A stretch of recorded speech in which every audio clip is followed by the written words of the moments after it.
Oke, record. Ya, Assalamualaikum warahmatullahi wabarakatuh. Selamat pagi dan salam sehat selalu. Mohon izin perkenankan kami dari kelompok 4 di mata kuliah Digital Society akan memaparkan terkait tugas UAS yang telah kami kerjakan di kelompok 4. Kelompok 4 ini terdiri dari Pak Anang Basori dengan NIM terlampir di depan dan juga ada nih Kak Nisan Oktavia, lalu kemudian Nur Arofah. Terus dengan saya sendiri, Sulistyo Hadi, dilanjutkan dengan Kak Sri Wahyuni, lalu yang terakhir ada Kak Umu Soleha. Terkait pemaparan ini, kami akan membahas tentang tema masalah penyimpangan nilai atau norma sosial narkotika. Yang pertama akan dipaparkan oleh Kak Sri Wahyuni. Monggo diperkenankan waktunya. Ya, di sini saya akan menjelaskan, boleh slide-nya di-next-in nggak? Tentang digital society.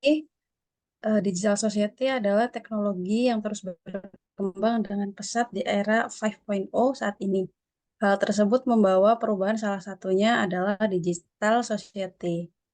Digital society atau masyarakat digital merujuk pada integrasi teknologi digital dalam kehidupan sehari-hari masyarakat. Ini mencakup bagaimana teknologi mempengaruhi cara kita berkomunikasi, bekerja, belajar, dan berinteraksi dengan dunia di sekitar kita. Dan pada akhirnya masyarakat digital semakin bergantung pada teknologi digital. Walaupun begitu, masyarakat digital adalah proyek yang sifatnya tidak jelas dan membingungkan.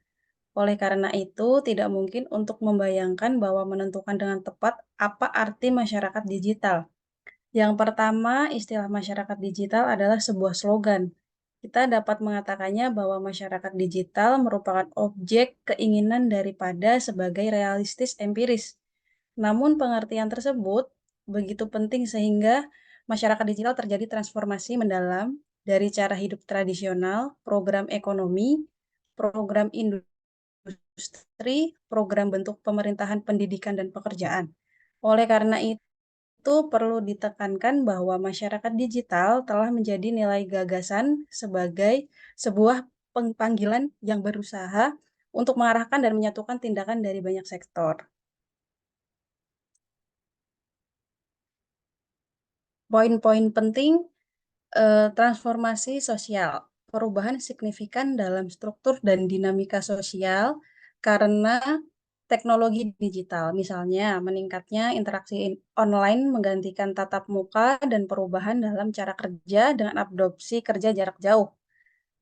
Akses informasi, kemudahan dalam mengakses dan berbagai informasi melalui internet dan perangkat digital. Namun ini juga menimbulkan tantangan seperti penyebaran misinformasi dan privasi data. 3. Komunikasi. Penggunaan media sosial, aplikasi pesan instan, dan platform komunikasi lainnya, teknologi ini mempermudah komunikasi global namun juga meningkatkan risiko cyberbullying dan privacy.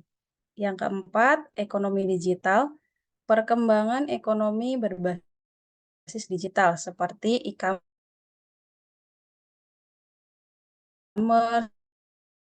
vintage, dan ekonomi, tapi juga dapat meningkatkan ketidaksetaraan dan menggantikan pekerjaan tradisional. Yang keenam, pendidikan, inovasi dalam metode pembelajaran melalui platform e-learning dan sumber daya digital. Akses pendidikan menjadi lebih luas, tetapi ada tantangan dalam memastikan kualitas dan akses yang merata. Pentingnya memahami permasalahan sosial dalam masyarakat digital. Salah satunya transformasi sosial. Masyarakat digital telah mengubah cara kita berinteraksi, bekerja, dan berkomunikasi, sehingga permasalahan sosial pun ikut berubah. Misalnya meningkatnya isolasi sosial di kalangan individu yang lebih banyak berinteraksi secara online daripada offline. Yang kedua, memahami permasalahan ini penting untuk meningkatkan kesadaran dan edukasi masyarakat tentang isu-isu sosial yang ada. Yang ketiga, pengetahuan tentang permasalahan sosial ini dapat membantu membuat kebijakan dan organisasi dalam merancang regulasi yang lebih efektif dan inklusif.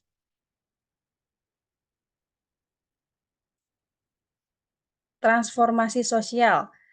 Permasalahan sosial dalam dunia digital dapat memiliki dampak yang lebih luas dan cepat menyebar melalui teknologi informasi. Yang kelima, memastikan bahwa teknologi digital digunakan untuk mendorong inklusi sosial dan mengurangi kesenjangan yang ada. Yang keenam, membangun masyarakat digital yang berkelanjutan dengan memperhatikan aspek-aspek sosial dan etika dalam penggunaan teknologi.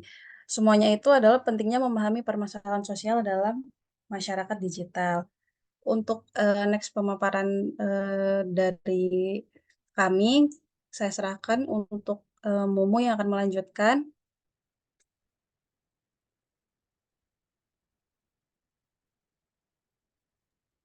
Oke, terima kasih Kak uh, Yuni. Untuk nextnya adalah perihal tentang kasus penyimpangan nilai atau norma sosial, di mana kasus yang kami ambil di untuk UAS kali ini adalah perihal Badan Narkotika yang mengungkapkan dua kasus besar dengan barang bukti 110 kilogram sabu di Pontianak, Kalimantan Barat. Para pelaku menggunakan kamar kos sebagai tempat transaksi. Dan kasus ini terjadi pada bulan Juli di tahun 2024. Next, Kak. Lalu selanjutnya adalah analisa kasus penyimpangan nilai atau norma sosial yang terlibat dalam kasus ini. Pertama adalah pelaku tentunya, yaitu pengedar dan juga pengguna narkotika. Lalu yang kedua ada korban, yaitu adalah masyarakat, terutama keluarga dari pengguna narkotika. Yang terakhir adalah masyarakat komunitas lokal yang terkena dampak dari penyalahgunaan narkotika tersebut. Penyebab kasus ini yang pertama faktor ekonomi tentunya, yaitu kesenjangan ekonomi yang mendorong individu untuk terlibat dalam perdagangan narkotika sebagai sumber pendapatan. Lalu yang kedua adalah faktor sosial, yaitu pengaruh lingkungan dan pergaulan yang mendukung penggunaan narkotika tersebut. Yang terakhir adalah faktor budaya, yaitu kurangnya pendidikan dan kesadaran akan bahayanya narkotika. Lanjutkan.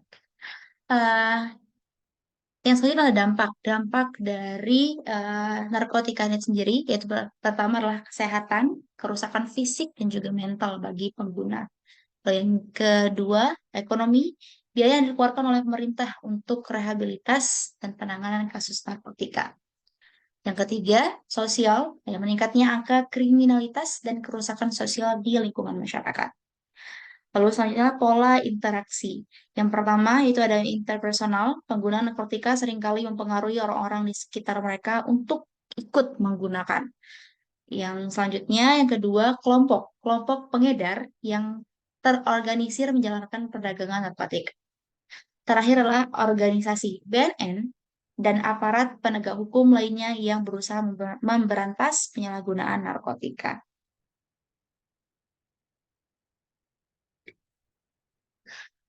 Eh, Selanjutnya, poin pendekatan hal yang bisa dilakukan. Yang pertama adalah kebijakan penegakan hukum yang ketat terhadap pengedar dan penggunaan narkotika. Lalu yang selanjutnya membuat sebuah program, ya di mana program rehabilitas untuk pengguna narkotika dan kampanye edukasi mengenai bahayanya narkotika. Lalu yang terakhir adalah beberapa rekomendasi yang bisa dilakukan oleh beberapa orang yang terlibat. Salah satunya adalah peningkatan pengawasan, yaitu memperketat pengawasan di daerah rawan narkotika, yaitu memberikan edukasi kepada publik. Yang kedua, yaitu meningkatkan kampanye kesadaran tentang bahayanya narkotika di sekolah dan komunitas. Selain peningkatan pengawasan dan juga edukasi publik, terdapat juga program rehabilitas, yaitu meningkatkan akses dan kualitas program rehabilitas bagi pengguna narkotika. Dan yang terakhir adalah kerjasama internasional, yaitu bekerjasama dengan negara lain untuk memutus jaringan perdagangan narkotika internasional. Baiklah, mungkin selanjutnya adalah tentang masih tentang analisa kasus penyimpangan nilai dan norma sosial yang akan disampaikan oleh Katio. Ya, terima kasih Kak Yuni dan Kak Umu.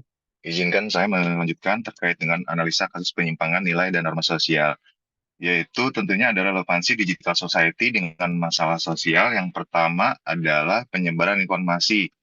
Bagaimana media digital digunakan untuk menyebarkan informasi tentang kasus-kasus sosial, misalnya penggunaan media sosial oleh BNN untuk meningkatkan kesadaran tentang bahaya narkotika.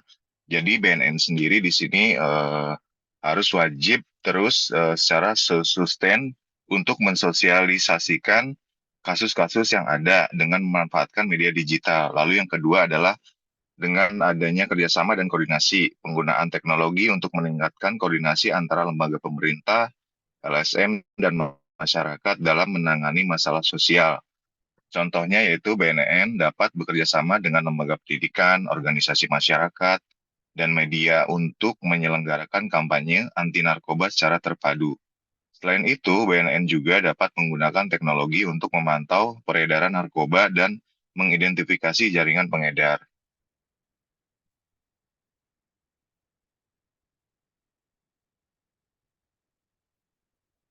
Lalu, relevansi digital society dengan masalah sosial selanjutnya adalah adanya awareness untuk meningkatkan kesadaran publik tentang isu-isu sosial melalui kampanye online dan media sosial.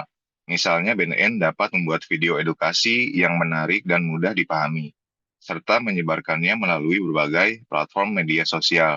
Selain itu, BNN juga dapat mengadakan lomba-lomba atau kompetisi yang berkaitan dengan pencegahan narkoba untuk menarik minat generasi muda.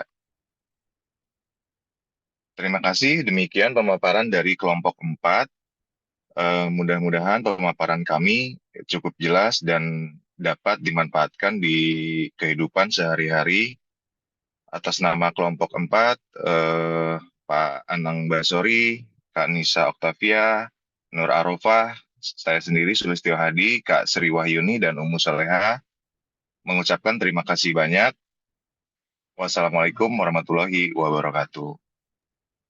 Waalaikumsalam.